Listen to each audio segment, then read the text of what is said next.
Viktoras labai nustebo pamatęs Tomą įpuškuojantį su Persiu.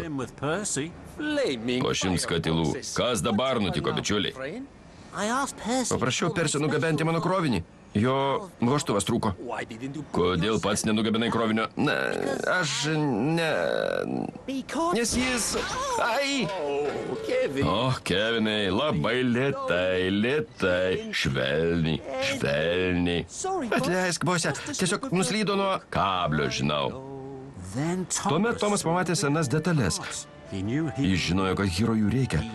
Taip pat žinojo, kad privalės apie Hiro papasakoti Viktorui. Viktorai, man reikia tavo pagalbos. Mums reikia tavo pagalbos.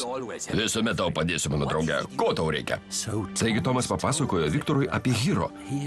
Viktoras buvo sužavėtas. Nuostabu, rūpintis kitų garvežių labai svarbu. O ypač rūpintis senų garvežių. Papasakok apie tai viršininkui. Ne, kol kas negalime to padaryti. Hiro senas ir surūdėjęs. Viršininkas gali pavirsti į metalo laužų.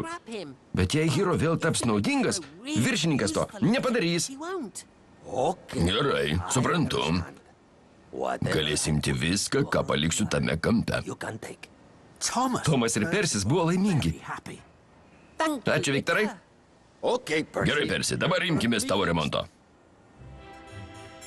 Vakare Tomas atpuškavo į Tidmonto depą. Ten laukė viršininkas, jis buvo piktas. Tomai, girdėjau, kad Persis gabeno tavo krovinį vietoj to, kad išvežiotų paštą. O dabar Persio pašto vagonai dingę. Tomas pasijuto kaltas. Atleiskit, ponė. Aš nežinau, kur Persio pašto vagonai. Rytoj padėsiu Persijui juos rasti. Būtent tai rytoj ir darysi. Mano įsakymu. Viršininko balsas nugriaudėjo virš Tidmonto depo. Tomo draugai spoksojo į jį. Jie suprato, kad vyksta kažkas keista.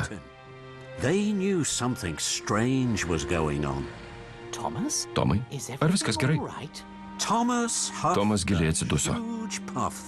Jam reikėjo draugų pagalbos. Turiu jums papasakoti šitą labai svarbaus.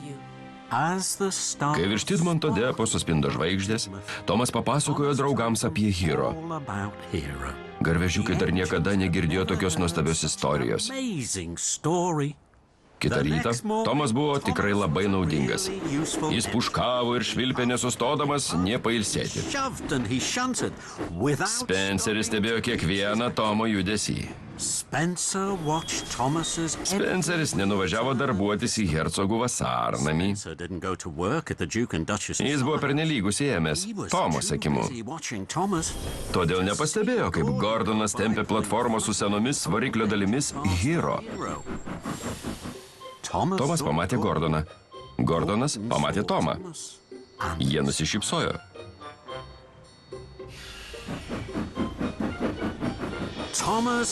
Tomas sunkiai dirbo visą dieną.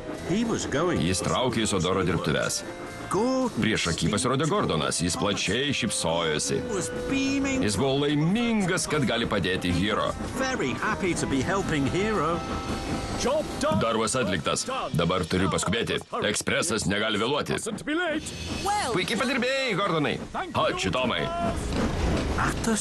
Sodoro dirbtuvėse žiežirbos žiro į šalis. Persis buvo beveik pasirengęs išvykti.